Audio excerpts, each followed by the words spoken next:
Okey, baik. Assalamualaikum warahmatullahi wabarakatuh. Baik. Untuk hari ini kita akan masuk satu topik yang baru iaitu 2.1 struktur dan fungsi sel iaitu biologi, subjek biologi tingkatan 4 KSSM. Okey, baik. Untuk satu topik 2.1 ni kita akan belajar tentang struktur dan fungsi sel. Okey, kita mulakan. Okey, baik. Di sini kita boleh nampak ada dua jenis sel lah, iaitu sel haiwan dan sel tumbuhan. Okey, baik. Kita tengok apa struktur yang ada antara di sel haiwan dan sel tumbuhan. Okey, sini tengok sel haiwan dulu. Sel haiwan. Okey, sel haiwan ada membran nukleus, jasad Golgi, ada centriole, ada mitokondrion, ada sitoplasma, ada lisosom, ada nukleus, Nukleus ni di dalam nukleus jaringan endoplasma kasar, jaringan endoplasma licin. Okey, itu adalah struktur-struktur ataupun komponen-komponen dalam sel haiwan. Okay, baik. Tengok sel tumbuhan pula. Sel tumbuhan ada membran sel, ada dinding sel, ada jasad Golgi, ada jalinan endoplasma, ada nukleus, ada nukleolus, ada membran nukleus, ada vakuol, ada kloroplast, sitoplasma dan mitokondrion. Okay, baik. Kalau kat sini kita boleh lihat struktur dan komponen ni ada perbezaan sikit antara sel haiwan dan sel tumbuhan. Maksud perbezaan tu maksudnya ada yang sel tumbuhan ada strukturnya tapi sel haiwan tak ada, dan ada yang sel haiwan ada tapi sel tumbuhan tak ada. Jadi kita dapat lihat kat sini secara jelasnya. Okay, baik. Yang pertama adalah dinding sel. Dinding sel lah. Dinding sel ni hanya ada di sel tumbuhan, sel haiwan tak ada. Itu yang pertama. Yang kedua, vakuol. Okey. Vakuol ada dekat sel tumbuhan, sel haiwan tak ada. Kemudian kloroplast ni ya. Kloroplast ni hanya ada sel tumbuhan, sel haiwan tak ada. Baik. Yang sel haiwan ada pula tapi sel tumbuhan tak ada, yang kita nampak ialah centriole. Centriole ni ada kat sel haiwan tapi tak ada dekat sel tumbuhan. Baik. Itu perbezaan yang kita dapat lihat di antara struktur bagi sel haiwan dan sel tumbuhan. Okay, baik. Seterusnya kita pergi tengok fungsi-fungsi setiap komponen. Baik. Untuk membran plasma, okey, yang pertama, okey. Teman-teman nampak dia macam divider, dia macam ada tengah-tengah di antara ataupun dinding di antara persekitaran luar sel dengan dalam sel. Ni satu plasma ni dalam sel. Okey, ciri-ciri dia membran luar yang menyeliputi keseluruhan kandungan sel, dibina daripada protein dan fosfolipid, selaput nipis dan kenyal, bersifat secara separatelak. Itu adalah ciri-ciri membran plasma. Kemudian, beberapa fungsinya, mengasingkan kandungan sel daripada persekitaran luar, mengawal pergerakan bahan ke dalam dan keluar sel, membenarkan pertukaran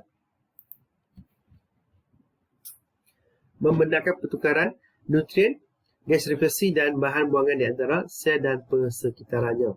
Baik. Kemudian yang kedua adalah dinding sel. Dinding sel ni hanya ada di sel tumbuhan saja yang kita tengok tadi.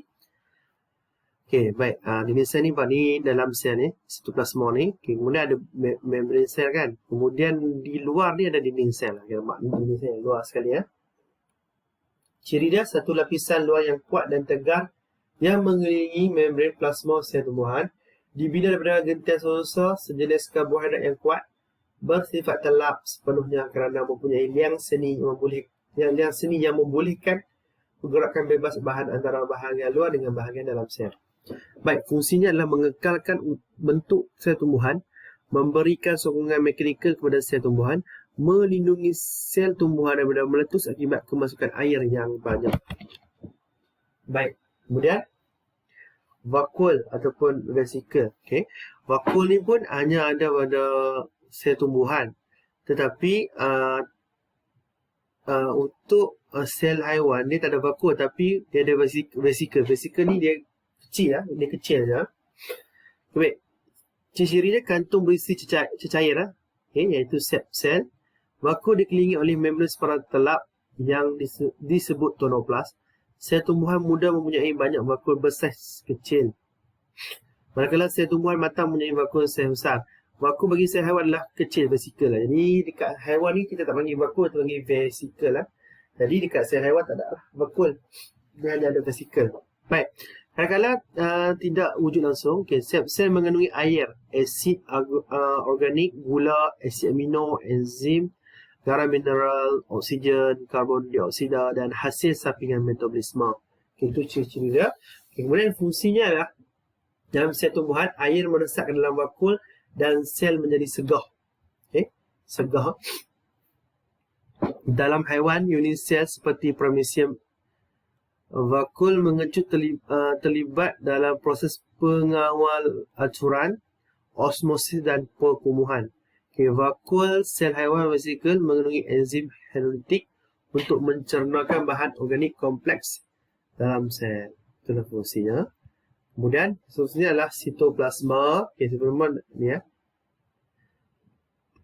Okay, bahagian yang terletak di antara membran nukleus dan membran plasma. Membran nukleus dan membran plasma. Okay. Terdiri daripada media seperti jeli yang mengandungi komponen sel terampai, mengandungi sebatan organik seperti protein, lipid dan karbohidrat, serta sebatan tak organik seperti ion kalium. Yang fungsinya adalah bertindak sebagai medium bagi tindak balas biokimia dalam sel, mengekalkan komponen sel dengan bahan kumpulan yang diperoleh dari luar sel lah. Yang seterusnya adalah nukleus. Okay. Nukleus ni dalam dia ada nukleolus pula. Ada betul dalam nukleus ni ada.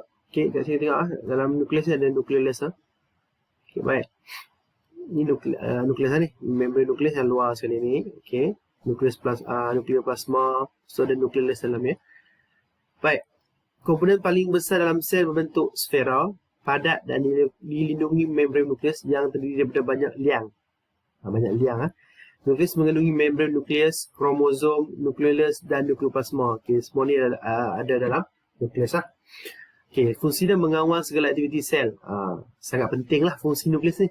Dia mengawal segala aktiviti sel dan mempunyai kromosom yang mengandungi DNA yang menentukan ciri sel dan fungsi metabolik. Okay, baik. Seterusnya, iaitu komponen yang sebenarnya adalah mitokondria. Okay, bentuk dia macam ni. Okay, ciri dia komponen sel berbentuk rod atau sfera, terdiri daripada dua lapisan membran, iaitu membran luar yang licin dan membran dalam yang berlipat-lipat, mengandungi enzim yang terlibat dalam ekspresi sel. Okay, baik. Fungsi dia tapak penjanaan tenaga. Okay, fungsi dia adalah generate energy ataupun penjanaan tenaga melalui proses pengoksidaan makanan seperti glukosa semasa respirasi. Okay, tenaga dijana dalam bentuk molekul ATP, adenosina trifosfat, untuk digunakan oleh sel. Okay, kemudian ribosom. Okay, untuk macam ni ya. Granul kecil yang padat dalam bentuk sfera terdiri daripada protein dan asid ribonukleik RNA. Ribosom terdapat pada permukaan jalinan endoplasma kasar atau wujud bebas pada sitoplasma. Fungsinya merupakan tapak sintesis protein. Protein yang disintesis dirembes keluar dalam bentuk enzim ataupun hormon. Kemudian centriole. Centriole ni tadi dia hanya ada pada haiwan, sel haiwan, tapi tidak pada sel tumbuhan lah. Okay, dia hanya ada pada sel haiwan. Okay, sutur silinder kecil yang wujud secara berpasangan dalam sel haiwan. Okay, terdiri daripada susunan mikrotubul kompleks, tidak wujud dalam sel tumbuhan. Okay, fungsinya membentuk gentian gelendung semasa pembahagian sel dalam sel haiwan. Baik, seterusnya adalah jalinan endoplasma. Okay, ini ada dua, endoplasma licin, ada endoplasma kasar. Okay, ada dua. Okay, terdiri daripada satu sistem rongga cepa berlipat yang bersambungan. Membran jalinan endoplasma membentuk jalinan berterusan dengan membran nukleus.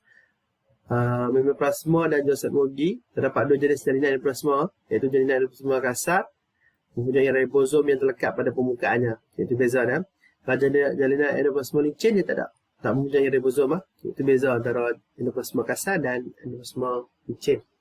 Kemudian fungsinya adalah sebagai satu sistem pengangkutan dalam sel, intrasel, yang memudahkan pergerakan bahan protein dari satu bahagian ke bahagian sel yang lain. Juga menyediakan satu pembukaan luas untuk pelekatan enzim dan tidak balas biokimia. Linan endoplasma kasar mengangkut protein yang disintesis oleh ribosom, dan linan endoplasma lincin mensintesis dan mengangkut gliserol dan lemak serta menjalankan detoksifikasi dadah dan hasil sampingan metabolik. Banyak fungsinya. Baik, seterusnya adalah jasad Golgi, terdiri daripada satu timbunan kantung pipih selari setiap satunya dilapisi oleh membran unik tunggal, membran baharu yang ditambah pada satu hujung jasad Golgi dan digentingkan dari hujung satu lagi. Dia lebih kuat macam ni ya, jasad Golgi ya, bentuk dia. Fungsinya memproses, mengubah, suai, membungkus dan mengangkut bahan kimia seperti protein, karbohidrat dan glikoprotein. Glikoprotein merupakan gabungan karbohidrat dan protein. Kemudian kloroplas hanya ada pada sel tumbuhan sahaja. Membentuk cakra Dwi-Chikung, terdiri daripada dua lapisan membran mengandungi pigmen klorofil pada grana yang memberikan warna hijau pada tumbuhan. Klorofil ni fungsinya apa? Menyerap cahaya matahari dan menukarkannya kepada tenaga kimia semasa fotosintesis. Kemudian lisosom. Lisosom ni macam ni bentuk dia. Kantung sfera kecil yang diseliputi oleh satu membran tunggal mengandungi enzim hidrolitik, enzim pencernaan. Enzim hidrolitik menghidrolisis molekul organik kompleks seperti protein, asid nukleik dan lipid serta menguraikan komponen sel yang rosak supaya komponen sel baharu dapat dihasilkan, memusnahkan bakteria. Okey, fungsinya. Baik, kemudian kita pergi kepada perbandingan dan perbezaan antara sel haiwan dan sel tumbuhan. Baik. Okay, ni perbezaan ya. Tengok sel tumbuhan. Okay, sel tumbuhan ni dia berbentuk tetap. Okay, sel haiwan berbentuk tidak tetap. Okay, itu pertama. Yang kedua, sel tumbuhan ni dia mempunyai dinding sel. Tapi sel haiwan ni dia tak ada. Dia tidak mempunyai dinding sel. Okay, sel tumbuhan mempunyai kloroplas. Sel haiwan tidak mempunyai kloroplas. Sel tumbuhan mempunyai vakul yang bersaiz besar. Tapi sel haiwan tak ada vakul lah. Dia hanya ada saiz kecil iaitu vesicle. Okay, saiz kecil saja. Kemudian sel tumbuhan ini dia menyimpan makanan dalam bentuk kanji. Dalam bentuk kanji ya. Dalam bentuk kanji. Kemudian sel haiwan ini dia menyimpan makanan dalam bentuk glycogen. Okay, ini bentuk kanji. Kalau sel tumbuhan, kalau sel haiwan dalam bentuk glycogen. Kemudian, sel tumbuhan tidak mempunyai sentriol dan sel haiwan mempunyai sentriol. Baik, itu adalah perbezaan di antara sel tumbuhan dan sel haiwan. Okey.